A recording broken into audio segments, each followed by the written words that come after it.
આપણી થીમ કઈ ચાલે છે? કપડાની.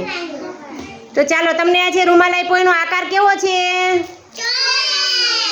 ચોરસ. આપણી પાસે રૂમાલ હોય તો એનો આકાર ચોરસ હોય અથવા તો ગોળ રૂમાલ હોય. ઘણા રૂમાલ એવા હોય તો ગોળ હોય. આપણી પાસે છે એ રૂમાલ ચાર ખૂણાવાળો છે એટલે કે ચોરસ.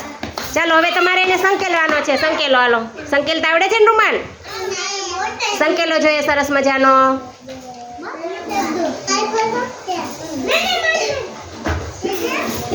કોને સરસ સંકેલતા આવડે છે હું જોઈશ.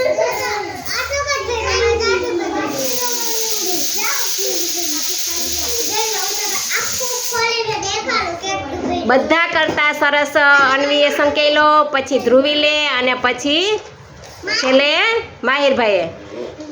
બધાથી સરસ સંકેલો હોય તો એ અન્વીબેને. સરસ. અન્વીબેન માટે ત્રણેય માટે તાલી પાડો. ચાલો ચાલો બધા તાલી પાડો એમના માટે.